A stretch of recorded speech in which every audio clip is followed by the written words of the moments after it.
ടോപ്പിക്കാണ്. കാരണം ഈ ടോപ്പിക് എന്ന് പറയുന്നത് വളരെ പ്രസക്തമായിട്ടുള്ളതാണ്. അപ്പൊ നിങ്ങൾ ടോപ്പിക്ക് കേട്ടപ്പോൾ തന്നെ നിങ്ങൾക്ക് തോന്നിക്കാണും എന്താണ് എഡ്യൂക്കേഷൻ വേഴ്സസ് ജോബ് എന്നുള്ളത്. ശരിക്കും എഡ്യൂക്കേഷനും ജോബും വേറെയല്ല, അല്ലെ? നമ്മൾ വേഴ്സസ് പറയുമ്പോൾ ശരിക്കും പറഞ്ഞാൽ അത് രണ്ടും രണ്ടായിട്ടാണ് ഞാൻ പറഞ്ഞിരുന്നത്. പക്ഷെ എഡ്യൂക്കേഷൻ വിത്ത് ജോബാണ്.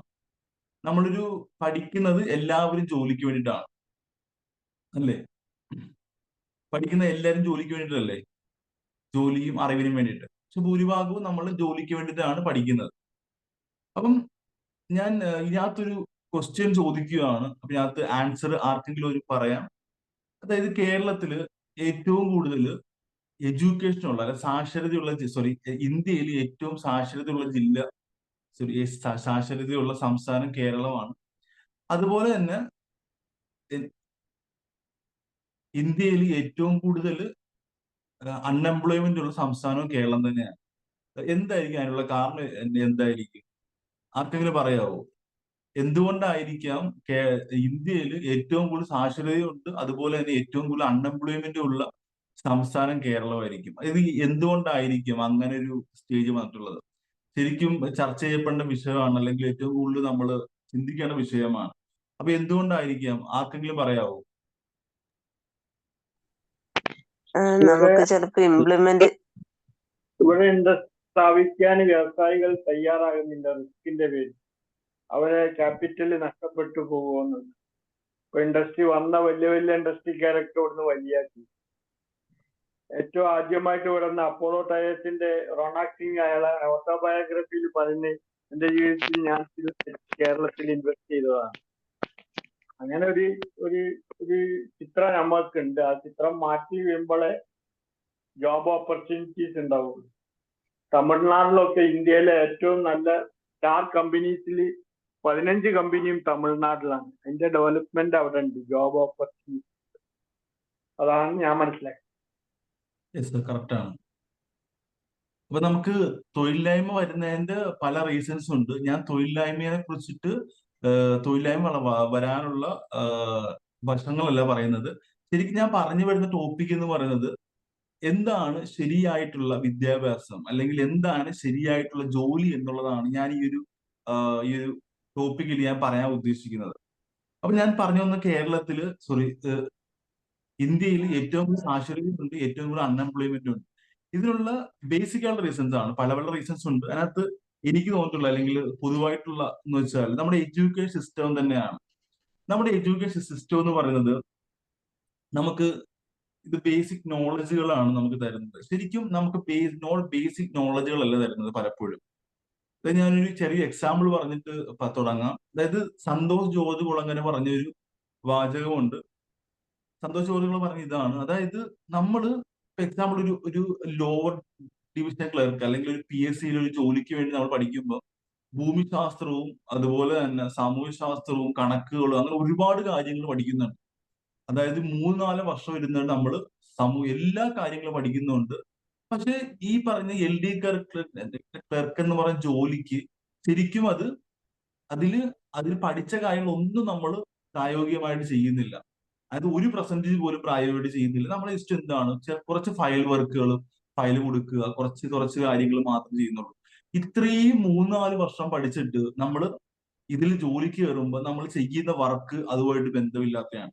അപ്പൊ നമ്മുടെ എഡ്യൂക്കേഷൻ സിസ്റ്റം എന്ന് പറയുന്നത് കൂടുതൽ നമ്മളെ പഠിപ്പിക്കുന്നത് എന്താണ്? കുറെ ചരിത്രങ്ങളും നമുക്ക് പലപ്പോഴും ആവശ്യമുള്ളതിനെക്കാൾ കൂടുതൽ കാര്യങ്ങൾ ചരിത്രത്തെ കുറിച്ചിട്ടാണ് പഠിക്കുന്നത്. അപ്പൊ നമ്മുടെ എഡ്യൂക്കേഷൻ സിസ്റ്റത്തിനകത്ത് കൂടുതലും നമുക്ക് പഠിക്കുന്ന കാര്യങ്ങൾ ബേസിക് ആയിട്ടുള്ള നോളജുകളാണ്. നമുക്ക് ശരിയായിട്ടുള്ള വിദ്യാഭ്യാസം എന്ന് പറയുന്നത്, അതായത് പിന്നെ ആ ഒരു ചെറിയൊരു എക്സാമ്പിളും കൂടെ സന്തോഷ് ജോർജ് കുളങ്ങര പറഞ്ഞ വേറൊരു എക്സാമ്പിളും കൂടെയാണ്. അതായത് പല പല രാജ്യങ്ങളില്, ചൈന പോലുള്ള രാജ്യങ്ങളില് അവർക്ക് എഡ്യൂക്കേഷൻ എന്ന് പറയുന്നത് അവരുടെ അതായത് വീട്ടിൽ എങ്ങനെയാണ് പെരുമാറുന്നത് അതിനൊരു ഗ്രേഡ് മാർക്ക് ഫാമിലി കൊടുക്കും. അതുപോലെ ഇവര് സ്കൂളിലോട്ട് വരുന്ന വഴിയും സ്കൂളിൽ പോകുന്ന വഴിയും അവർ പരിസരങ്ങൾ വൃത്തിയാക്കി പോകുന്നുണ്ട്. അതുപോലെ തന്നെ എങ്ങനെയാണ് ഒരു ബേസിക് ആയിട്ടുള്ള ബാങ്കിൽ പോകുമ്പോൾ എന്തൊക്കെയാണ് അവര് ചെയ്യേണ്ട കാര്യങ്ങൾ, അല്ലെങ്കിൽ ഒരു യാത്ര ചെയ്യുമ്പോൾ എന്തൊക്കെയാണ്, അങ്ങനെയുള്ള ജീവിതത്തിൽ ആവശ്യമുള്ള ജീവിതത്തിൽ ആവശ്യമുള്ള കാര്യങ്ങളായിരിക്കും അവിടെ പഠിപ്പിക്കുന്നുള്ളതാണ്. അതും എനിക്ക് വളരെ സ്ട്രൈക്ക് ചെയ്ത പോയിന്റ് ആണ്. നമ്മുടെ എഡ്യൂക്കേഷനകത്ത് ഈ പറയുന്ന പോലെ ബേസിക് ആയിട്ടുള്ള കാര്യങ്ങളല്ല പഠിക്കുന്നത്. നമ്മുടെ മുൻപോട്ടുള്ള ജീവിതത്തിൽ വിജയിക്കാനുള്ള അല്ലെങ്കിൽ നാം സക്സസ്ഫുൾ ആകാനുള്ള ബേസിക് ആയിട്ടുള്ള കാര്യങ്ങളല്ല പഠിക്കുന്നുള്ളതാണ്. അത് നമ്മുടെ പ്രശ്നമല്ല. ശരിക്കും അത് എഡ്യൂക്കേഷൻ സിസ്റ്റം, പഴയ എഡ്യൂക്കേഷൻ സിസ്റ്റം തന്നെയാണ് നമ്മൾ ഫോളോ ചെയ്ത് വരുന്നുള്ളതാണ് കാരണം വരുന്നത്. മൂന്നാമത്തെ കാര്യം വെച്ചാൽ നമ്മൾ സ്കിൽഡ് അല്ല. കാരണം നമ്മളിപ്പോ ഇവിടെ ഇപ്പൊ എക്സാമ്പിള് നമ്മളിപ്പോ ഒരു അക്കൗണ്ടന്റ് ജോലിക്കാണ് ഒരാൾ പഠിക്കുന്നത്. എക്സാമ്പിൾ +2 കൊമേഴ്സ് പഠിച്ചു, അതുപോലെ തന്നെ ബികോം പഠിച്ചു, എംകോം പഠിച്ചു. ഇത്രയും പഠിച്ചു കഴിഞ്ഞിട്ട് ഇവൻ അക്കൗണ്ടന്റ് ജോലി കിട്ടാൻ ഒരു ചാൻസും ഇല്ല. അപ്പം ഈ പറഞ്ഞു വരുന്ന പോയിന്റ് ഞാൻ എഡ്യൂക്കേഷനെ കുറ്റം പറയുകയല്ല, നമ്മുടെ റിയാലിറ്റിയാണ്. ഞാനിപ്പോ ഈ എംപ്ലോയ്മെന്റ് നടത്തുന്നതുകൊണ്ട് എനിക്ക് കൂടുതലും അറിയാം. കാരണം എന്ന് വെച്ചാൽ വിദ്യാഭ്യാസമല്ല കമ്പനിക്കാർ നോക്കുന്നത്, സ്കില്ലാണെന്നുള്ളതാണ്. അപ്പൊ അത് നമുക്ക് വേറൊരു വലിയ വലിയ വിഷയമാണ്. അപ്പൊ ഞാൻ പറയുന്നത് എന്താണ് ശരിയായുള്ള വിദ്യാഭ്യാസം? ഇപ്പൊ നമ്മൾ പഠിക്കുന്നതാണോ ശരിയായുള്ള വിദ്യാഭ്യാസം? ഇപ്പോഴത്തെ നമ്മുടെ SLC, +2, ഡിഗ്രി, PG എന്നുള്ളതാണോ ശരിയായുള്ള വിദ്യാഭ്യാസം എന്നുള്ള ക്വസ്റ്റ്യനിലോട്ടാണ് ഞാൻ എത്തുന്നത്. അപ്പൊ എന്താണ് ശരിയായുള്ള വിദ്യാഭ്യാസം? നിങ്ങളുടെ അഭിപ്രായത്തിൽ എന്തായിരിക്കണം ശരിയായുള്ള വിദ്യാഭ്യാസം? ആർക്കെങ്കിലും ഒരാൾക്ക് പറയാമോ? തൊഴിൽ അധിഷ്ഠിതമായിട്ടുള്ള വിദ്യാഭ്യാസമായിരിക്കണം. ഏത് മേഖലയിലാണോ അയാൾക്ക് അഭിരുചിയുള്ള ആ മേഖലയിലായിരിക്കണം ആ വിദ്യാഭ്യാസവും. യെസ്, കറക്റ്റ് ആണ്.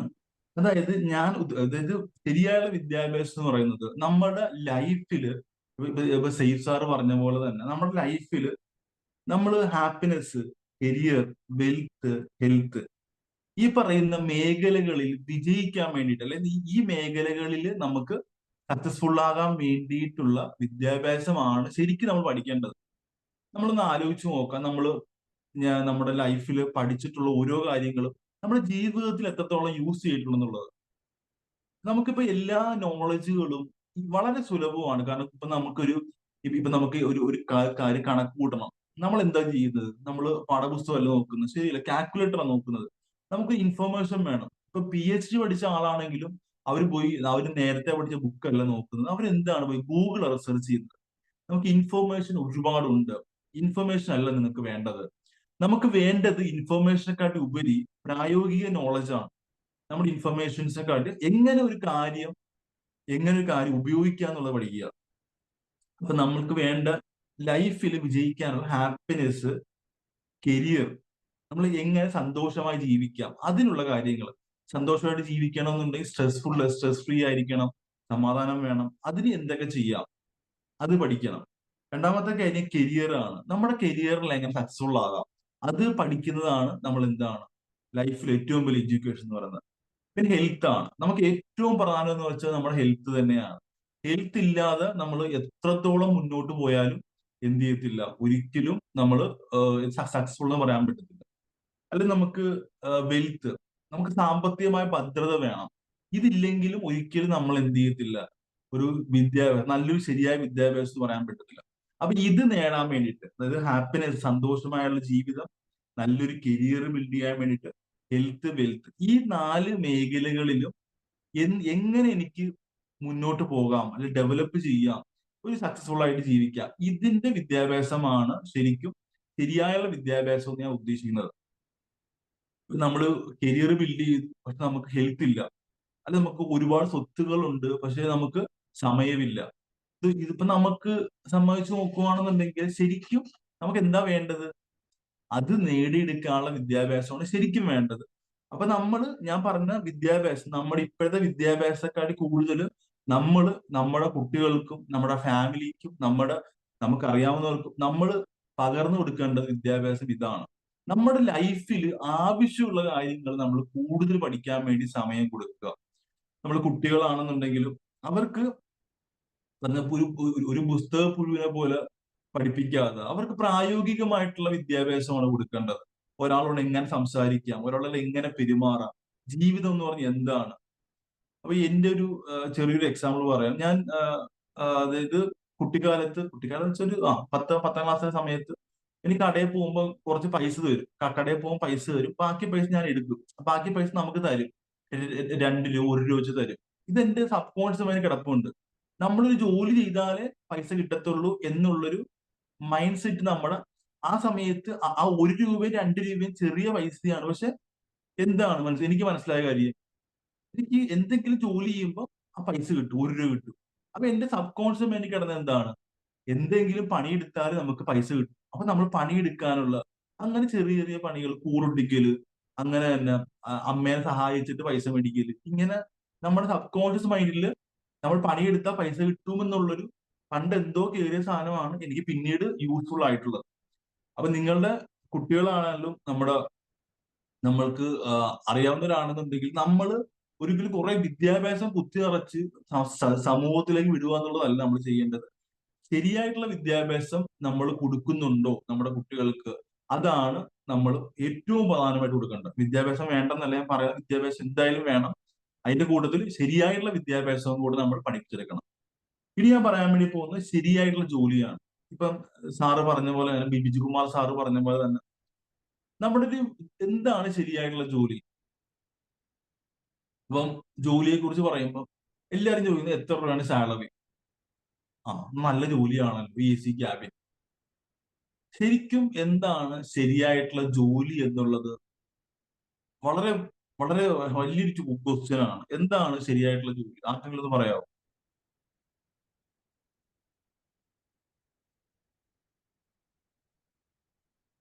ആർക്കാണ് ഒരാൾക്ക് പറയാൻ? സന്തോഷമായി ചെയ്യാൻ കഴിയുന്ന ജോലി. സ്ഥലം പറയാൻ സാറേ. സന്തോഷമായി ചെയ്യാൻ കഴിയുന്ന, ഇഷ്ടപ്പെട്ട് ചെയ്യുന്ന ജോലി. അതെ അതെ, കറക്റ്റ് ആണ് സാറ് പറഞ്ഞത്. അബ്ദുൾ റസാഖ് സാർ. അപ്പൊ സാറ് പറഞ്ഞ പോലെ തന്നെ നമുക്ക് സന്തോഷമായിട്ട് ചെയ്യാൻ വേണ്ടി ജോലിയാണ്. അതായത് ഇതിനകത്ത് സേഫ് സാറ് പറഞ്ഞിട്ടുള്ള, അല്ലെങ്കിൽ ഇക്കിഗായ് എന്ന് പറഞ്ഞ ബുക്കിനകത്ത് പറഞ്ഞ പോലെ തന്നെ, നമുക്ക് ചെയ്യാൻ ഇഷ്ടമുള്ള കാര്യങ്ങൾ നമ്മൾ കണ്ടെത്തുക എന്നുള്ളതാണ്. ആ ചെയ്യാൻ ഇഷ്ടമുള്ള കാര്യങ്ങൾ കണ്ടെത്തുക. ആ കണ്ടെത്തിയ കാര്യങ്ങളിൽ ഈ നമ്മുടെ ഇഷ്ടമുള്ള കാര്യങ്ങൾ എന്താണെന്ന് കണ്ടെത്തുക. ആ ഇഷ്ടമുള്ള കാര്യങ്ങളിൽ നമുക്ക് ഏതൊക്കെ ലെവലിൽ നോക്കാം, ഏതൊക്കെ കരിയറിലോട്ട് പോകാം എന്ന് ചിന്തിക്കാം. അതിനകത്തുള്ള ആ കരിയറിന് വേണ്ട സ്കിൽസുകളെ കുറിച്ചിട്ട് നമ്മൾ സ്കിൽസുകൾ പഠിക്കുക. ആ സ്കിൽസിൽ എന്ത് ചെയ്യുക, ആ ജോലി കണ്ടെത്തുക, പഠിക്കുക. അപ്പൊ ഞാൻ എക്സാമ്പിൾ വെച്ച് പറയുന്നത് കുറിച്ച് ക്ലിയർ ആയിട്ട് മനസ്സിലാവും. എക്സാമ്പിൾ, എനിക്ക് ആൾക്കാരെ ഹെൽപ്പ് ചെയ്യുമ്പോഴാണ് കൂടുതൽ താല്പര്യം. എനിക്ക് ആൾക്കാരുടെ അടുത്ത് സഹായിക്കുമ്പോഴും അവർക്ക് എന്തെങ്കിലും കൊടുക്കുമ്പോഴും, അല്ലെ അവർക്ക് എന്തെങ്കിലും കൊടുക്കുമ്പോഴാണ് എനിക്ക് കൂടുതൽ ഇഷ്ടം. അപ്പൊ എന്റെ ഒരു ഇൻട്രസ്റ്റ് ഫാക്ടർ എന്ന് പറയുന്നത് ഹെൽപ്പിംഗ് മെന്റാലിറ്റി ആണ് എന്ന് വിചാരിക്കുക. ഇപ്പൊ എനിക്ക് പോകാനുള്ള കരിയർ എന്ന് പറയുന്നത് കൗൺസിലിംഗ് മേഖലയിൽ പോകാം, അതുപോലെ സോഷ്യൽ വർക്കറായിട്ട് പോകാം, പൊളിറ്റിക്സിൽ പോകാം. അപ്പൊ എനിക്ക് വേണ്ട മേഖലകൾ നമ്മൾ എന്ത് ചെയ്യുക, തിരഞ്ഞെടുക്കുകയാണ് രണ്ടാമത്തെ ഘട്ടം. ഇപ്പൊ എനിക്കൊരു പൊളിറ്റിക്സിൽ പോകണം, അല്ലെന്നുണ്ടെങ്കിൽ സോഷ്യൽ വർക്കറായിട്ട് പോകണം. അതിന് വേണ്ട സ്കിൽസ് എന്തൊക്കെയാന്നുള്ളതാണ് മൂന്നാമത്തെ കാര്യം. അപ്പൊ ഒരു കൗൺസിലറായിട്ട് പോകണമെന്നുണ്ടെങ്കിൽ നമ്മളെ സംബന്ധിച്ച് കൗൺസിലിംഗ് സ്കില്ല് വേണം, അല്ലെ കൺവീൻസിങ് സ്കില്ല് വേണം, അല്ലെങ്കിൽ ആൾക്കാരെ മനസ്സിലാക്കാനുള്ള സ്കില്ല് വേണം, അത് നന്നായിട്ട് സംസാരിക്കാനുള്ള സ്കില്ല് വേണം. ഇതൊക്കെയാണ് എന്ത് ചെയ്യേണ്ടത്, ഈ പറയുന്ന സ്കിൽ ഡെവലപ്പ് ചെയ്യുക എന്നുള്ളതാണ് നമ്മൾ മൂന്നാമത് ചെയ്യേണ്ട കാര്യം. അപ്പൊ ഈ പറയുന്ന സ്കിൽ ഡെവലപ്പ് ചെയ്ത് ഒരു പാഷൻ കണ്ടെത്തി, പാഷനേറ്റീവ് ആയുള്ള കണ്ടെത്തി, ഇതുകൊണ്ട് സൊസൈറ്റിക്ക് എന്തെങ്കിലും ഗുണമുണ്ടോ എന്നുള്ളതാണ് നമ്മൾ നെക്സ്റ്റ് ചിന്തിക്കേണ്ട കാര്യം. അപ്പൊ നമ്മളിപ്പം നമുക്ക് പൈസ കിട്ടാനുള്ള ഒരു മാർഗം കണ്ടെത്തി, പക്ഷെ സൊസൈറ്റിക്ക് അത് ഹാംഫുൾ ആണെന്നുണ്ടെങ്കിൽ ഒരിക്കലും ഒരിക്കലും അത് സക്സസ്ഫുൾ അല്ല. സൊസൈറ്റിക്ക് ഗുണമുള്ളതാണെന്ന് ചിന്തിക്കുക. പിന്നെ ഇതിൽ വളരാൻ പറ്റുമോ എന്നുള്ള കാര്യം ചിന്തിക്കുക. അപ്പം നമ്മൾ ഒരു ശരിയായുള്ള ജോബ് എന്ന് പറയുന്ന പോലെ, സാറ് പറഞ്ഞ പോലെ തന്നെ, നമുക്ക് ഇഷ്ടമുള്ള കാര്യമാണ്. ഒരിക്കലും സാമ്പത്തികത്തിന് വേണ്ടിയിട്ടോ, അല്ലെങ്കിൽ മറ്റുള്ളവർ പറയുന്ന സർക്കാർ ജോലി കിട്ടിയ സക്സസ്ഫുൾ ആകത്തില്ല അതിന് വേണ്ടിയിട്ടല്ല. അപ്പൊ നിങ്ങൾ ചെയ്യുന്ന ഒരു കൂലിപ്പണി ആയിക്കോട്ടെ, പക്ഷെ ആ പണിയിൽ ഞാൻ ഹാപ്പി ആയിരിക്കണം. ആ ഒരു കൂലിപ്പണി, ഇപ്പൊ എക്സാമ്പിൾ, ഞാൻ ഒരു പുല്ല് വെട്ടാൻ പോകുവാണ് ഒരു വീട്ടില്. പുല്ല് വെട്ടാൻ വേണ്ടി പോകുമ്പോൾ എനിക്ക് വീട് ക്ലീൻ ചെയ്യാനൊക്കെ ഒരു ഇഷ്ടമുള്ള ആളായിരിക്കണം. എനിക്ക് വീട് ക്ലീനിങ്ങിനെ കുറിച്ചൊക്കെ ഇഷ്ടമായിരിക്കണം, അല്ലെങ്കിൽ പരിസരം വൃത്തിയാക്കി കിടക്കണം, അങ്ങനത്തെ ഒരു പാഷനായിട്ട് ഇൻട്രസ്റ്റ് ഉള്ള ആളാണ്. അപ്പൊ ഞാൻ എന്ത് ചെയ്തു, അതിനെക്കുറിച്ച് നൂതനമായ ടെക്നോളജികൾ കണ്ടെത്തി, അല്ലെങ്കിൽ നമ്മൾ പുല്ലുവെട്ടാനുള്ള പല പല യന്ത്രങ്ങളുണ്ട്, അത് എങ്ങനെ വൃത്തിയായിട്ട് ചെയ്യാൻ പറ്റുന്ന കണ്ടെത്തി. അതിന് എന്ത് ചെയ്ത് അപ്പൊ അത് വൃത്തിയാക്കി നമ്മൾ ചെയ്തു കൊടുക്കുന്നു. ആ വൃത്തിയാക്കി ചെയ്തു കൊടുക്കുന്നു. അപ്പൊ അതുകൊണ്ട് സൊസൈറ്റിക്കും ഗുണമാണ്, അല്ലെ? ശരിയല്ല? അപ്പം സൊസൈറ്റിക്കും അതുകൊണ്ട് ഭയങ്കര യൂസ്ഫുൾ ആണ്. അപ്പം ഇതും യൂസ്ഫുൾ. അപ്പൊ നമ്മൾ ഇഷ്ടമുള്ള കാര്യമാണ്. അപ്പൊ അതിന് സൊസൈറ്റി എന്ത് പറയുന്നു, അല്ലെന്നുണ്ടെങ്കിൽ നാട്ടുകാർ എന്ത് പറയുന്നു, വീട്ടുകാർ എന്ത് പറയുന്നുള്ളതല്ല. നമ്മൾക്ക് ഇഷ്ടമുള്ള കാര്യം നമുക്ക് ചെയ്യാൻ കഴിയണം. ഓക്കെ. അപ്പൊ അതിലാണ് ശരിക്കുമുള്ള ഒരു കാര്യം ഇരിക്കുന്നത്. അപ്പൊ ഞാൻ പറഞ്ഞു വന്ന കാര്യം എന്ന് വെച്ചാൽ, എന്താണ് ശരിയായിട്ടുള്ള വിദ്യാഭ്യാസം, എന്താണ് ശരിയായിട്ടുള്ള ജോലി എന്നുള്ളതാണ്. അപ്പം ഇനി ഞാൻ പറയാൻ വേണ്ടി പോകുന്ന കാര്യം വെച്ചാൽ, എങ്ങനെയാണ് ശരിയായുള്ള വിദ്യാഭ്യാസത്തിലൂടെ ശരിയായിട്ടുള്ള ജോലിയിൽ നമുക്ക് കയറാൻ സാധിക്കും എന്നുള്ളതാണ്. അപ്പൊ ആദ്യം നമ്മൾ മനസ്സിലാക്കേണ്ടത് എന്താണ്, ഇപ്പൊ നിങ്ങളുടെ ലൈഫിൽ എന്തൊക്കെയാണ് കുറവുള്ളതെന്നുള്ളത് ശ്രദ്ധിക്കുക. എന്തൊക്കെയാണ് ഇപ്പൊ ചിലവരെ സംബന്ധിച്ചിട്ട് സാമ്പത്തികമായിട്ട് ഭയങ്കര വലുതായിരിക്കും, കരിയർ ഡൗൺ ആയിരിക്കും. ചിലവർക്ക് ഹെൽത്ത് ഇല്ലായിരിക്കും. അപ്പൊ നമ്മൾ ഏത് ഫാക്ടറാണ് കണ്ടെത്തുക, ആ ഫാക്ടർ കണ്ടെത്തുക. അതിനെ കുറിച്ചിട്ട് നമ്മൾ കൂടുതൽ കാര്യങ്ങൾ, രണ്ടാമത്തെ സ്റ്റെപ്പ് എന്ന് വെച്ചാൽ അതിനെക്കുറിച്ച് കൂടുതൽ സ്കിൽഫുൾ ആകാൻ നോക്കുക, ഡെവലപ്പ് ആകാൻ നോക്കുക. പിന്നെ അതിനെ സ്റ്റെപ്പ് ബൈ സ്റ്റെപ്പായിട്ട് ഗ്രൗത്തിലോട്ട് കൊണ്ടുവരിക എന്നുള്ളതാണ്. അപ്പം ഇതാണ് നമ്മൾ ശരിയായിട്ടുള്ള വിദ്യാഭ്യാസവും ശരിയായിട്ടുള്ള ജോലിയാണെങ്കിൽ മാത്രമേ ഒരു ലൈഫിൽ വിജയി എന്ന് പറയാൻ പറ്റത്തുള്ളൂ. ഇപ്പൊ നമുക്ക് ഹെൽത്ത് മാത്രമുണ്ട്, ഒന്നും ഇല്ലെന്നുള്ളതല്ല. നമുക്ക് ശരിയായിട്ടുള്ള വിദ്യാഭ്യാസം ശരിയായിട്ടുള്ള കരിയറും ബിൽഡ് ചെയ്ത് കഴിഞ്ഞാൽ ഒരുപാട് നമുക്ക് ലൈഫിൽ തന്നെ ഒരു ഹാപ്പി ആയിട്ടും സക്സസ്ഫുൾ ആയിട്ടും ജീവിക്കാൻ സാധിക്കും. അപ്പം എന്നെ ഇത്ര നേരവും ശ്രമിച്ചുകൊണ്ടിരുന്ന എല്ലാവർക്കും താങ്ക് യു ഫോർ ഇങ്ങനത്തെ ക്ലാസ്സിൽ ഇങ്ങനത്തെ ടോപ്പിക്ക് പറയാൻ കിട്ടിയ അവസരവും, അതുപോലെ തന്നെ എനിക്ക് എല്ലാവർക്കും താങ്ക്സ് ഉണ്ട്. Okay guys, thank you. Okay, thank you Dhanuj sir. അപ്പം ഇനി നിങ്ങളുടെ ഫീഡ്ബാക്ക് പറയാനുള്ള സെഷൻ ആണ്, അല്ലെങ്കിൽ ഇതിനെ കുറിച്ച് നിങ്ങൾക്ക് എന്തെങ്കിലും ഡൗട്ട്സ് ക്ലിയർ ചെയ്യാനുണ്ടെങ്കിൽ അതിന് ചോദിക്കാവുന്നതാണ്.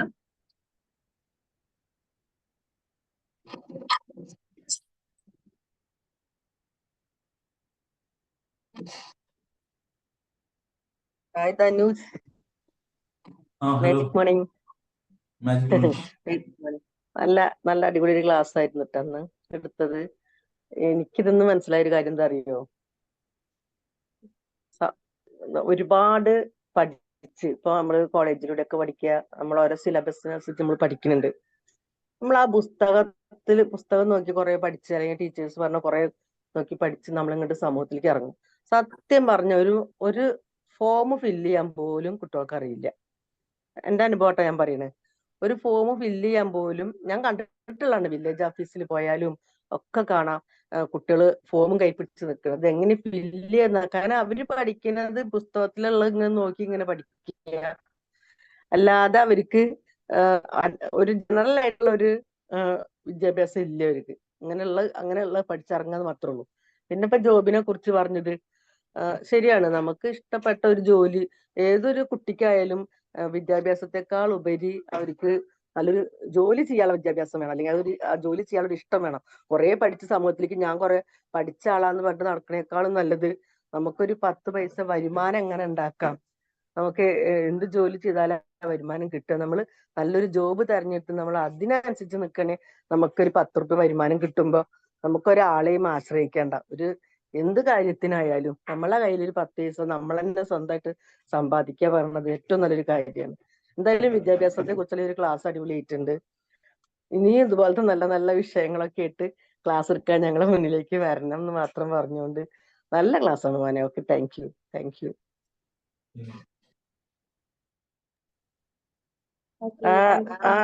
ക്ലാസ് എടുക്കാനുള്ള ആ ഇരുത്തവും ആ ഒരു എന്താ പറയാ ചിരിച്ചും കൊണ്ടുള്ള ആ ഒരു ഇരുത്തം എല്ലാം അടിപൊളിയായിട്ടുണ്ട്. നന്നായിട്ടുണ്ട് എന്തായാലും. ഓക്കെ, താങ്ക് യു സിന്ധു മാം. Razak sir. Okay, Sajin sir നല്ലൊരു സെക്ഷൻ ആയിരുന്നു. നല്ലൊരു ട്രെയിനിങ് ലഭിച്ച ആളേനാണ് എന്ന് മനസ്സിലായി. ട്രെയിനിങ് ക്ലാസ് ഒക്കെ ഒരുപാട് ട്രെയിനിങ് ഒക്കെ ചെയ്യാറുണ്ടോ? ചെയ്യാറുണ്ട്. ഓക്കെ, അത് മനസ്സിലാകുന്നുണ്ട്. ആ ഒരു ക്ലാസ് മനസ്സിലാകുന്നുണ്ട്. അപ്പോ എന്തായാലും നല്ലൊരു ടോപ്പിക്കാണ് സെലക്ട് ചെയ്തത്. നമ്മൾ പറയും വിദ്യാഭ്യാസം ഉണ്ടെങ്കിലും അറിവില്ല എന്ന് പറയും, അല്ലെ? അതുപോലെ തന്നെ ഞങ്ങളുടെ നാട്ടില് ഒരു പ്രശസ്തനായ ഒരു മൂല്യർ എൻ്റെ ഒരു പരിചയക്കാരനാണ്. നല്ലൊരു കിതാബൊക്കെ ഓതി പഠിച്ച് വലിയ പിന്നെ പള്ളിയിലൊക്കെ ഉസ്താദായിട്ട് നിന്ന് വലിയ സ്ഥാനമുള്ള ഒരാളായിരുന്നു. അയാള് സാഹചര്യവശാൽ ഒന്ന് ഗൾഫിൽ പോയി. അപ്പൊ ഗൾഫിൽ പോയപ്പോ ഒരു പള്ളിയിൽ വർക്കിനാണ് അവിടെ പോകേണ്ടത്. അവിടെ ചെന്നിട്ട് ഇയാള് അവരെ കഫീല്, അതായത് സ്പോൺസറുടെ മകനെ കണ്ടിട്ട്, ചെറിയ കുട്ടിയാ, ഏകദേശം ഒരു 6-7 വയസ്സുള്ള ഒരു കുട്ടി, ആ കുട്ടിയോട് ചോദിച്ചു മസ്മുക്ക എന്ന് ചോദിച്ചു. മസ്മുക്ക എന്ന് പറഞ്ഞാൽ ഇവിടെ പഠിക്കുന്ന അറബി ടീച്ചറോട് ചോദിച്ചാൽ അറിയാം, മസ്മുക്ക പറഞ്ഞാൽ നിന്റെ പേരെന്താണെന്നാണ് അതിന്റെ അർത്ഥം. കുട്ടി ഇത് കേട്ട ഉടനെ കുട്ടി പറഞ്ഞു കൽബ്. കൽബ് പറഞ്ഞ നായി. അപ്പോ ഇത് കേട്ട് ഇയാള് തരിച്ചുപോയി. കാരണം ഒരാള് ഒരു അന്യ നാട്ടിൽ ചെന്നിട്ട് പുതിയതായിട്ട് ഒരാള് പരിചയപ്പെടുകയാണ്.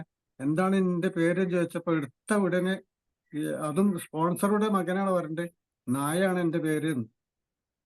അപ്പൊ സംഭവം എന്താ അറിയോ, ആ നാട്ടിൽ അങ്ങനെ ഒരു ഭാഷ ഇല്ല. ആ നാട്ടിൽ മസ്മുക്ക എന്ന് പറഞ്ഞാൽ അങ്ങനെ ഒരു ഭാഷ ഇല്ല. അവിടെ ഷിഷ്മക് എന്ത് എന്നാ ചോദിക്കല്, എന്താണ് നിന്റെ പേര്, ഷിഷ്മക് എന്ത്. അവിടുത്തെ ഭാഷ അതാണ്. ഇവിടുത്തെ ഭാഷ എന്താ, മസ്മുക്ക എന്നാണ്. അപ്പൊ ഇവിടെ ഭയങ്കര അറിവുണ്ട് എന്ന് വിചാരിച്ച് അവിടെ അറിവുണ്ടായിക്കോളുന്നില്ല. ഓരോ സ്ഥലത്തിനനുസരിച്ച്, ഓരോ ജനങ്ങൾക്കനുസരിച്ച്, ഓരോ സാഹചര്യത്തിനനുസരിച്ച് ആര് പെരുമാറുന്നു അയാളാണ് അറിയുന്നത്. അത് ഭയങ്കര സംഭവമാണ്. അതേപോലെ ജോലിയാകെ തന്നെ നമ്മളൊരു ജോലിയല്ല, നമ്മളൊരു സേവനം ചെയ്യുന്നു, അപ്പൊ പണം വരും. അതല്ല പണത്തിന് വേണ്ടി ജോലി ആരും ചെയ്യാറില്ല ശരിക്ക്.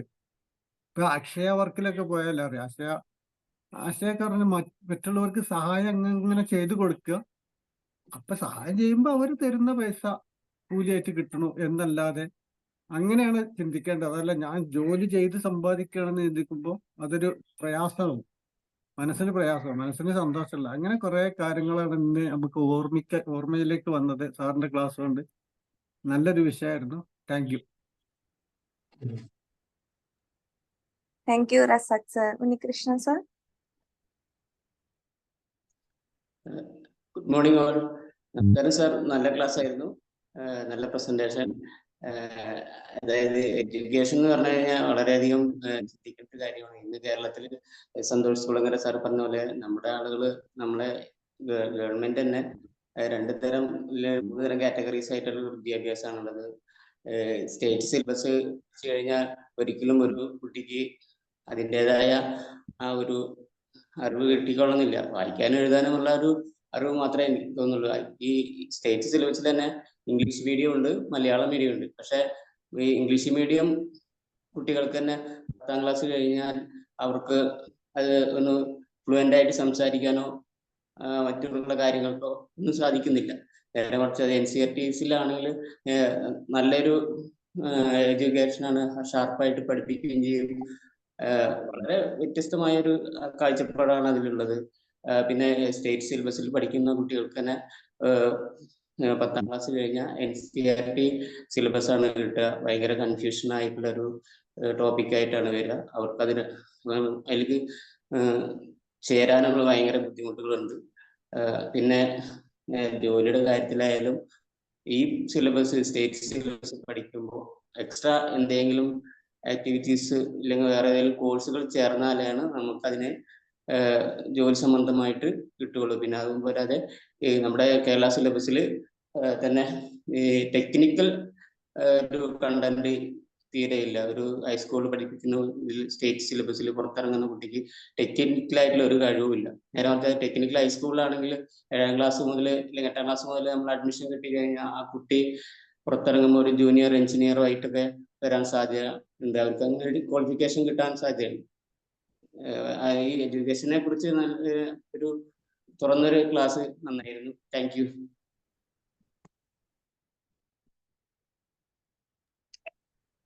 Thank you Unnikrishnan sir. ഇനി ആർക്കെങ്കിലും ഫീഡ്ബാക്ക് പറയാനുണ്ടെങ്കിൽ പെട്ടെന്ന് പറയാവുന്നതാണ്. അല്ലെങ്കിൽ ഇപ്പം ഇതിനെ കുറിച്ച്, എഡ്യൂക്കേഷൻ വേഴ്സസ് ജോബിനെ കുറിച്ച് എനി ഡൗട്ട്സ്?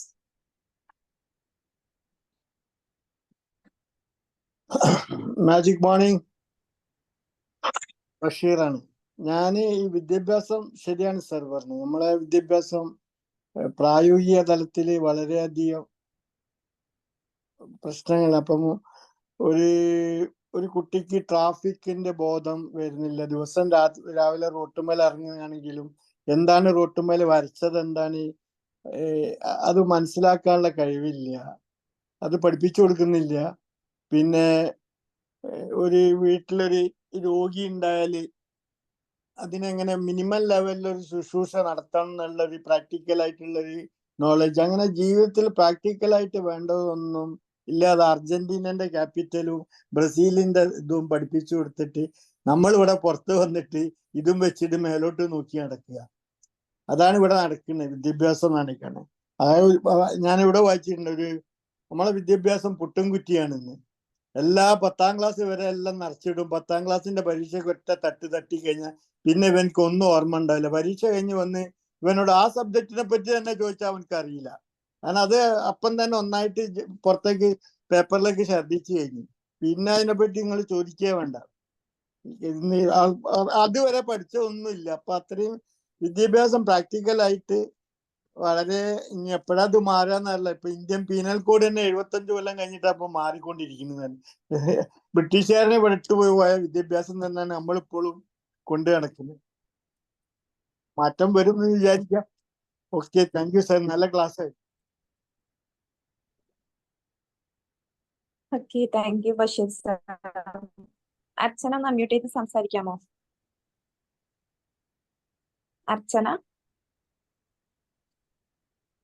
അർച്ചന ഇന്നലെ ഞാൻ ശ്രദ്ധിച്ചിരുന്നു. ഞാൻ അർച്ചന ഉദ്ദേശിച്ച ശൈലിയാണേ. ശൈലിയ. ഓക്കെ മാം, ഒന്ന് സംസാരിക്കാവോ? Okay. Magic morning to all. തീർച്ചയായിട്ടും ക്ലാസ് ഞാൻ കേട്ടു. ശരിയാണ് പറഞ്ഞതും. കാരണം നമ്മുടെ കേരളത്തിലൊക്കെ ഇപ്പോൾ ഏറ്റവും വലിയ മോശമായിട്ട് പറയുന്ന 10ാം ക്ലാസ് കഴിഞ്ഞാലും പേര് പോലും എഴുതാൻ അറിയാൻ പാടില്ല എന്നുള്ളൊരു ഇതാണ്. അപ്പം നമ്മുടെ വിദ്യാഭ്യാസം എങ്ങോട്ടാ പോകുന്നു എന്നുള്ളത് നമുക്ക് മനസ്സിലാക്കാൻ സാധിക്കും. പിന്നെ അതിനൊക്കെ ഒരു ബദലെന്ന് പറഞ്ഞ രീതിയിൽ ഇപ്പം കുറച്ചുകൂടെ നൈപുണ്യ വികസനത്തിനും അതിനുമൊക്കെ ഒത്തിരി പ്രാധാന്യം കൊടുത്തുകൊണ്ട് നമ്മൾ ഒരു ജോലിക്ക് വേണ്ടി പ്രാപ്തരാക്കാവുന്നുള്ള ഒരു സ്റ്റേജിലേക്ക് വരുന്നുണ്ടെന്ന് തോന്നുന്നു. അപ്പം അതിൽ നമുക്ക് മാറ്റം പ്രതീക്ഷിക്കാം. പിന്നെ നമ്മുടെ കുട്ടികൾ ഈ പറഞ്ഞതുപോലെ ഇപ്പോൾ പഠിക്കുന്ന യാതൊരു സംഗതികളും നമ്മളൊരു ജോലിയിലോട്ട് കയറുമ്പോഴത്തേക്കും അപ്ലൈ ചെയ്യാൻ പറ്റുന്നില്ല എന്നുള്ളതാണ് ശരിക്കും പറഞ്ഞാൽ. കുറച്ചൊക്കെ ഉപയോഗമുണ്ട്, എങ്കിലും നമുക്ക് അതുകൊണ്ടൊരു പൂർണ്ണമായിട്ടൊരു നമ്മുടെ ലൈഫിലൊരു ഹാപ്പിനെസ് കൊണ്ടുവരാൻ നമുക്ക് സാധിക്കുന്നില്ല. അപ്പം അതിനൊക്കെ മാറ്റം വരുത്തി പുതിയ സിലബസിൽ പ്രായോഗികമായിട്ടുള്ള പരിശീലനത്തിനൊക്കെ ഇമ്പോർട്ടൻസ് ഈ വർഷം മുതലൊക്കെ കൊടുക്കും എന്നാണല്ലോ പറഞ്ഞിരിക്കുന്നത്. അപ്പം അതിൽ മാറ്റം നമുക്ക് പ്രതീക്ഷിക്കാം. Okay, thank you very much. നല്ലൊരു ക്ലാസ് ആയിരുന്നു.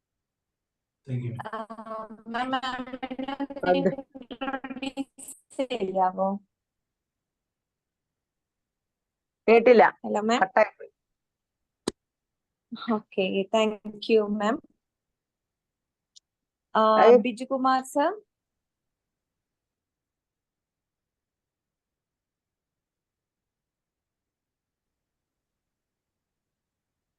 ഹലോ. ആസിഫ് ഏതാ മോളെ? ആസിഫ് സർ നമ്മുടെ ടേബിൾ ടോക്ക് മെമ്പർ ആണ്. ബിജുകുമാർ സർ ഒന്ന് അൺമ്യൂട്ട് ചെയ്ത് സംസാരിക്കാവോ?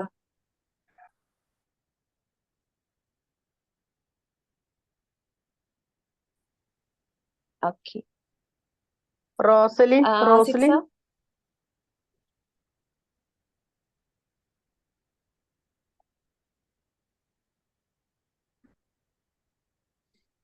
റോസ്ലിൻ മാം.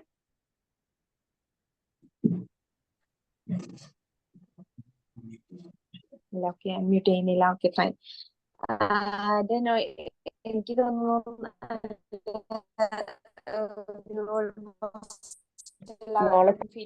വോയിസ് ബ്രേക്ക് ആവുന്നുണ്ട്. ഉണ്ടായിരിക്കാം. ഇപ്പൊ ഓക്കെ ആണോ? ഇപ്പൊ ഓക്കെ. ഓക്കെ. എനിക്ക് ഇപ്പൊ ഈ ഒരു കാര്യം പറട്ടെ, ഈ ക്ലാസ് എടുത്തതിൽ എനിക്ക് ഒരു കോമഡി പറയട്ടെ. ഏതൊരു സിനിമയ്ക്കകത്തില്ലേ മോഹൻലാല്, ഞാൻ M.Com പഠിച്ച ആളാണ്, B.Com പഠിച്ച ആളാണ്, ഞാൻ B.Com കാരനാന്നൊക്കെ പറഞ്ഞിട്ട് ഇവര് വണ്ടി ഉന്തി പോണതും എല്ലാ ജോലി ചെയ്യണതും നമ്മൾ കണ്ടിട്ടില്ല ഒരു സിനിമയിലുണ്ടല്ലോ. എന്ന് പറയണ പോലെ വലിയൊരു സ്ഥാനം എടുത്തിട്ട് തലയിൽ വെച്ചിട്ട് കാര്യമില്ലല്ലോ. ഞാൻ ഇത്ര ആള് പഠിച്ചതാണ്, ഇത്ര പഠിച്ചാന്ന് പറഞ്ഞിട്ട് നടന്നിട്ടൊരു കാര്യമില്ല. നമ്മള് പ്രായോഗികമായിട്ട് എന്ത് ജോലി ചെയ്യാനും നമുക്കൊരു മനസ്സുണ്ടാവുക എന്ന് പറയുന്നതാണ് ഏറ്റവും വലിയ കാര്യം. നമ്മളത് മനസ്സിലാക്കി ഇപ്പൊ ബഷീർ സാറ് പറയണ പോലെ റോട്ടിൽ ഇറങ്ങി കഴിഞ്ഞാല് ആ വര കിടക്കുന്നത് ആ വരയുടെയും അപ്പുറം കൊണ്ടായിട്ടാണ് വണ്ടി കുട്ടികൾ നിർത്തുക. നമ്മളൊരു ലൈസൻസ് എടുത്തതൊന്നും അല്ല. എന്നാലും ഏകദേശം നമുക്ക് മനസ്സിലാക്കാം ആ വര ഇട്ടിക്കുന്ന എന്തിനാ, ആ സീബ്ര ലൈൻ ഇട്ടിക്കുന്ന എന്തിനാ. അതിന്റെ ഇപ്പുറം നിർത്തിയിട്ട് വേണം, വണ്ടി നിർത്തിയിട്ട് വേണം നമ്മള് മുന്നിലൊരു വണ്ടി ഉണ്ടെങ്കിൽ നമ്മൾ ആ വരയുടെ അപ്പുറത്തേക്ക് പോകാൻ പാടില്ല. നമ്മൾ അതിന്റെ ഇപ്പുറം നിർത്തിയിടണം. അതുപോലെ തന്നെ ഒരു വണ്ടി ഫ്രണ്ടിൽ വെക്കുമ്പോ അതിന്റെ തൊട്ട് ബാക്കിൽ കൊണ്ടേ വണ്ടി നിർത്താൻ പാടില്ല. ഇതൊക്കെ ലൈസൻസ് എടുക്കുമ്പോ പഠിപ്പിച്ചു കൊടുക്കണ കാര്യങ്ങളാ. എന്നിട്ട് അത് വല്ലതുമാണ് കുട്ടികൾ ചെയ്യുന്ന റോട്ടുമ്മൽ ഇറങ്ങിയാല് അവരവർക്ക് തോന്നിയ പോലെയാണ് ചെയ്യണത്. അതുകൊണ്ട് തന്നെ നമുക്ക് ഓരോ അപകടങ്ങളും കാര്യങ്ങളും ഒക്കെ നമ്മൾ കാണുന്നുണ്ട്. പക്ഷെ ഇതൊക്കെ എന്തിനാ പഠിക്കുന്നത്? അപ്പൊ അത് പ്രായോഗികമായിട്ട് പഠിച്ചാൽ മാത്രമേ നമുക്ക് അത് സമൂഹത്തില് എന്താ പറയാ മറ്റുള്ളവരെ ഇടയിലായാലും നമുക്കത് നമ്മള് പ്രവർത്തിക്കണ്ടേ? അതില്ല. വെറും പഠിച്ചത് മാത്രം. ഇപ്പൊ ഇതാ കോളേജ്, ഞങ്ങളെ തൊട്ടടുത്ത കോളേജുകളൊക്കെ ഓരോ കുട്ടികൾ കാണിക്കുന്ന ഓരോ തോന്നിയാസങ്ങൾ കണ്ടിട്ടുണ്ടെങ്കിൽ നമുക്ക് സങ്കടം വരും. കാരണം രാവിലെ വീട്ടിൽ നിന്ന് രക്ഷിതാക്കൾ അത്രയും ഇതായിട്ട് അവരെ പുറത്തേക്ക് വിടുന്നത് പഠിക്കണം എന്ന് വിചാരിച്ചിട്ട്, എന്നിട്ട് അവർ പഠിക്കുന്നുണ്ടാ? അവരെന്താ പഠിക്കുന്നത്? ഇതൊക്കെ കണ്ണിന് മുന്നിൽ കണ്ടിരിക്കുന്ന ആളാ ഞാനൊക്കെ നിത്യേന. അപ്പൊ ഇതൊക്കെ എങ്ങോട്ടാണ് ഈ കുട്ടികളെ പോക്കുന്ന ഒരു നിശ്ചയമില്ല. എവിടം വരെ ഇത് ചെന്ന് എത്തുന്നു അറിയണില്ല. കലികാലം എന്ന് മാത്രം പറയാൻ പറ്റുള്ളൂ. ഓക്കെ. അത് ഈ പറഞ്ഞ പോലെ എഡ്യൂക്കേഷൻ ജോബ് എന്നൊക്കെ പറയുന്നത് കൂടുതൽ ഫിലിമുമായിട്ട് കണക്റ്റഡ് ആണ്. അപ്പൊ കുട്ടികളെ സംബന്ധിച്ചിട്ട് അവർ നോക്കുന്നത് എന്താണ്? ഫിലിമില് അവർ വിദ്യാഭ്യാസത്തിനകത്ത് കൂടുതൽ പ്രേമിക്കുന്നു, കൂടുതൽ എൻജോയ് ചെയ്യുന്നു, അല്ല പാർട്ടി ചേരുന്നു, തല്ലുണ്ടാക്കുന്നു. ഇതൊക്കെയാണ് അവരുടെ ഒരു ശരിക്കും ഇതാണ് വിദ്യാഭ്യാസം വിചാരിക്കുന്നത്. കോളേജിൽ പോയി സത്യം. പൊളിക്കണം സ്മോക്കിങ്, എന്നുള്ള മാത്രമേ ഉള്ളൂ അവർ. ശരിക്കും സ്മോക്കിങ്, അടിച്ചു ഡ്രഗ്സ്, പൊളിക്കണം. ശരിക്കും അവര് അടിച്ചു പൊളിക്കുക. അടിച്ചുകൂടെ. അപ്പൊ ഞാനും അങ്ങനെ വിചാരിച്ച ആളാണ്. അപ്പൊ ഞാനും ശരിക്കും ഞാൻ ഈ പറഞ്ഞ പോലെ ടോപ്പിക്ക് ഞാൻ ഇതിനെക്കുറിച്ച് കൂടുതൽ ചിന്തിക്കുന്ന ആളാണ്. ശരിക്കും ഞാൻ ഈ ടോപ്പിക്ക് പറയുന്ന മുമ്പ് തന്നെ എനിക്ക് ഒരു ടെൻഷൻ ഉണ്ട്. കാരണം ഇവിടെ തന്നെ സാറുമാരുണ്ടാവും, വിദ്യാഭ്യാസമായിട്ട് ബന്ധപ്പെട്ട ആൾക്കാരുണ്ടാവും. വിദ്യാഭ്യാസത്തിന് കുറ്റം പറഞ്ഞു കഴിഞ്ഞാൽ എന്ത് വിചാരിക്കും എന്നുള്ള എനിക്ക് ഭയങ്കര ടെൻഷൻ ഉണ്ടായിരുന്നു. കാരണം എന്റെ അഭിപ്രായത്തിൽ ശരിക്കും നമ്മൾ ഒരുപാട് കാര്യങ്ങൾ പഠിക്കുന്നുണ്ട്. പക്ഷെ ഇതില് നമ്മൾ പഠിച്ച കാര്യങ്ങള് നമ്മൾ പഠിച്ചാൽ ഒരിക്കലും നമ്മൾ ലൈഫിൽ ഉപയോഗിക്കുന്നില്ല എന്നുള്ളത് യാഥാർത്ഥ്യമാണ്. അത് നമ്മൾ സത്യമാണ്. പക്ഷെ അത് എന്ത് ചെയ്യാൻ പറ്റും? അതിന് നമുക്കിപ്പോ ഒരിക്കലും പോയിട്ട് നമുക്ക് എഡ്യൂക്കേഷൻ സിസ്റ്റം പോയി നാളെ പോയി മാറ്റിമറിക്കാൻ പറ്റത്തില്ല. നമ്മൾ തന്നെ മാറുക എന്ന് നമുക്ക് ചിന്തിക്കാൻ പറ്റത്തുള്ളൂ. അല്ലെങ്കിൽ നമ്മൾ വഴി വേറൊരാൾ മാറുക എന്നുള്ളത് മാത്രമേ ചിന്തിക്കാൻ പറ്റൂ. ഇപ്പൊ നേരത്തെ പറഞ്ഞ പോലെ ഓരോ കാര്യങ്ങൾ നമ്മൾ ബേസിക് ആയിട്ട് ബാങ്കിൽ പോയി ഒരു ഫോം ഫില്ല് ചെയ്യണേ പോലും ഇപ്പോഴത്തെ ബിടെക് പിള്ളേർക്ക് ശരിക്കും അറിയത്തില്ല എന്താന്നുള്ളത്. ഇതൊക്കെ ബേസിക് ആയിട്ടുള്ള കാര്യങ്ങളാണ്. നമ്മള് സന്തോഷ് ജോർജ് കുളങ്ങര പറഞ്ഞ പല കാര്യങ്ങളും ശരിക്കും ഇപ്പോഴിപ്പം യൂസ് ചെയ്ത് കഴിഞ്ഞാൽ ശരിക്കും മാറും. നമുക്ക് ബേസിക് ആയിട്ടുള്ള വിദ്യാഭ്യാസമാണ് വേണ്ടതെന്നുള്ളതാണ് ആദ്യം. നമുക്കൊരു ഒരാളോട് എങ്ങനെ അവരെ ഹേർട്ട് ചെയ്യാതെ സംസാരിക്കാൻ പറ്റും, അല്ലെങ്കിൽ ഒരു പബ്ലിക്കിൽ പോയി എങ്ങനെ സംസാരിക്കാൻ പറ്റും, ഇതൊക്കെയാണ് നമ്മൾ പഠിച്ചു കഴിഞ്ഞാൽ ശരിക്കും നമ്മുടെ കാലഘട്ടം മാറും. അല്ലെങ്കിൽ അവർക്ക് ആവശ്യമുള്ള കാര്യങ്ങൾ പഠിക്കാൻ വേണ്ടി ഒരു സമയം എടുത്തു കഴിഞ്ഞാൽ കൂടുതൽ കൊള്ളാം. പിന്നെ ഇപ്പം പഠിത്തം എന്ന് പറഞ്ഞാൽ കൂടുതലും നോളജ് ഫ്രീ ആണ്. അത് നമ്മൾ ജസ്റ്റ് ഫ്രീ ആയിട്ട് എടുക്കാൻ പറ്റുന്ന കാര്യമാണ്. പക്ഷെ അത് എക്സിക്യൂട്ട് ചെയ്യാനാണ് പലർക്കും അറിയാത്ത കാര്യം. നമുക്ക് എന്തും പഠിക്കാം, പക്ഷെ എക്സിക്യൂട്ട് ചെയ്യാനുള്ള കഴിവ് മിക്ക കുട്ടികൾക്കും ഇല്ല. അപ്പം പിന്നെ വേറൊരു കോമൺ ആയിട്ട് തോന്നിയ കാര്യം എന്ന് വെച്ചാൽ ഇപ്പം പല കുട്ടികൾ എന്ന് വെച്ചാൽ കൂടുതൽ പാരന്റ്സ് അല്ല സൊസൈറ്റി എന്ത് ചെയ്യും, ഇന്ന ജോലി കിട്ടിയാൽ മാത്രമേ സക്സസ്ഫുൾ ആകത്തുള്ള എന്ന രീതിയിൽ കുട്ടികളെ ഇങ്ങനെ ബൂസ്റ്റ് ചെയ്ത് വിടും. ഇപ്പം 10 ലക്ഷം കുട്ടികളോളം IAS എക്സാം എഴുതുന്ന കുട്ടികളാണ്. ഈ 10 ലക്ഷം പിള്ളേർക്ക് കിട്ടും. ആകെപ്പാടെ 800 ഓപ്പർച്യൂണിറ്റി ഉള്ളൂ. ഈ 10 ലക്ഷം പിള്ളേർ പഠിച്ചതിനകത്ത് എത്ര പേർക്ക് കിട്ടാനാണ്? ഇവരെ സംബന്ധിച്ചിട്ട് ഈ എത്ര പെർസെന്റേജ് ഒന്നും നമുക്കൊന്ന് ചിന്തിക്കാൻ പറ്റുന്ന പെർസെന്റേജ് ആണ്. അത് 0.00001% ഒക്കെ ആയിരിക്കും ഒരാൾക്ക് കിട്ടത്തുള്ളൂ. ബാക്കി ഇത്രയും പേര് എന്ത് ചെയ്യും? കിട്ടാതെ അവരുടെ ലൈഫിൽ ഭയങ്കര ഒരു ബുദ്ധിമുട്ടായിട്ട് ജീവിക്കും. അപ്പൊ ഒരിക്കലും ഈ കളക്ടർ ആകുക, IAS ഓഫീസർ ആകുക, IPS ഓഫീസർ ആകുക എന്ന് മാത്രമല്ല ജോലിയുള്ളത്. ഒരു പ്രൈവറ്റ് സ്ഥാപനത്തിൽ നമ്മൾ പ്രോപ്പറായിട്ട് വർക്ക് ചെയ്ത് അവിടെയും സക്സസ്ഫുൾ ആയിട്ട് കയറി ചെല്ലാൻ പറ്റും. അപ്പൊ അങ്ങനെയുള്ള കുറെ കാര്യങ്ങൾ സത്യത്തില് പാരന്റ്സും മനസ്സിലാക്കേണ്ടതുണ്ട്. കാരണം അവരെ പിന്നെ സംബന്ധിച്ച് അതല്ല മോനെ, ഇപ്പോഴത്തെ കുട്ടികൾക്ക് തീരെ റെസ്പെക്ട് എന്താന്ന് അറിയില്ല. ഒരു മുതിർന്നവരെ എങ്ങനെ ബഹുമാനിക്കണം, അല്ലെങ്കിൽ അവരോട് ഏത് രീതിയിൽ സംസാരിക്കണം എന്നൊന്നും അറിയില്ല. ഇപ്പൊ സത്യമാണ്, ഞാൻ എന്റെ അംഗൻവാടിയിൽ വരുന്ന കുട്ടികൾ 3 വയസ്സ് തൊട്ടിട്ടാണ്. 3 വയസ്സ് തൊട്ട് ട്രാഫിക് നിയമങ്ങള്, ഒരുവിധം ജനറൽ കാര്യങ്ങളൊക്കെ ഞാൻ പഠിപ്പിച്ചു കൊടുക്കുന്നുണ്ട്. കാരണം എന്താ അറിയോ, ഇത് പിന്നെ അവർക്ക് കിട്ടില്ല. നമ്മൾ ഇപ്പൊ എന്തായാലും പറയും, ഇപ്പൊ കുഞ്ഞു മനസ്സാണ്, അവരെ മനസ്സിൽ എന്ത് കിട്ടിയാലും അത് പോവില്ല. നമുക്കറിയാലോ, ചുട്ട മുതൽ ശീലം ചുടല വരെ എന്നാ കിട്ടുള്ളത്. ഇപ്പൊ നമ്മൾ പറഞ്ഞുകൊടുക്കുന്ന കാര്യങ്ങൾ അവർക്ക് അച്ചട്ട് പോലെ ഇരിക്കുന്ന കാര്യം ഉറപ്പാണ്. ഇപ്പൊ ഞാൻ നല്ല നല്ല കാര്യങ്ങൾ പറഞ്ഞെടുത്ത് പഠിപ്പിക്കുന്നുണ്ടാ. എന്റെ ഭാഗം ഞാൻ ക്ലിയർ ആക്കി പോകുന്നുണ്ട്. കാരണം കുട്ടികളെ നല്ല രീതിയിൽ സമൂഹത്തിന് വേണ്ടി നമ്മൾ ഇതാക്കി കൊടുക്കുക എന്നുള്ളതാണ് നമ്മളുടെയൊക്കെ ലക്ഷ്യം. അപ്പൊ എന്തായാലും നല്ല വിദ്യാഭ്യാസത്തെ കുറിച്ചിട്ട് ക്ലാസ് അടിപൊളിയിട്ടുണ്ട്. എന്തായാലും നന്നായിട്ടുണ്ട്. Okay, thank U. എനിക്ക് തോന്നിയ വിഷയം താങ്ക് യു സുനിൽ മാം. ഞാൻ ഓക്കെ ആണല്ലോ എന്റെ വോയിസ്? എനിക്ക് ബ്രേക്ക് ആവുന്നത്. Okay, fine. അപ്പോ നമ്മുടെ സെഷൻ, ഇന്നത്തെ സെഷൻ നല്ലൊരു സെഷൻ തന്നെയായിരുന്നു. അതുപോലെ തന്നെ ഇനിയും ഇതുപോലെയുള്ള സെഷൻസ് ദലിത് സാറിന് എടുക്കാൻ പറ്റട്ടെ എന്ന് പ്രാർത്ഥിക്കുകയാണ്. നമുക്ക് ഇനി സെഷൻ വൈൻഡപ്പ് ചെയ്യാം അല്ലെ? ഇനി ആർക്കെങ്കിലും എന്തെങ്കിലും ഡൗട്ട്സ് അല്ലെങ്കിൽ ഫീഡ്ബാക്ക് പറയാനുണ്ടോ? ഇല്ലല്ലോ. എന്നാൽ നമുക്ക് വൈൻഡപ്പ് ചെയ്യാം. ഓക്കെ, അപ്പം ഇന്നത്തെ ഈ ഒരു എഡ്യൂക്കേഷനെ കുറിച്ചിട്ടും ജോബിനെ കുറിച്ചും ഡീറ്റെയിൽ ആയിട്ട് ഷെയർ ചെയ്തിട്ടുള്ള ധനുഷ് സാറിനും അതുപോലെ തന്നെ ഇതിൽ പങ്കെടുത്ത എല്ലാ BMagic മെമ്പേഴ്സിനും thank you so much. Thank you all. Have a nice day. Thank you, Dhanush sir. Thank you all. Thank you very much. You all thank you have a sir. nice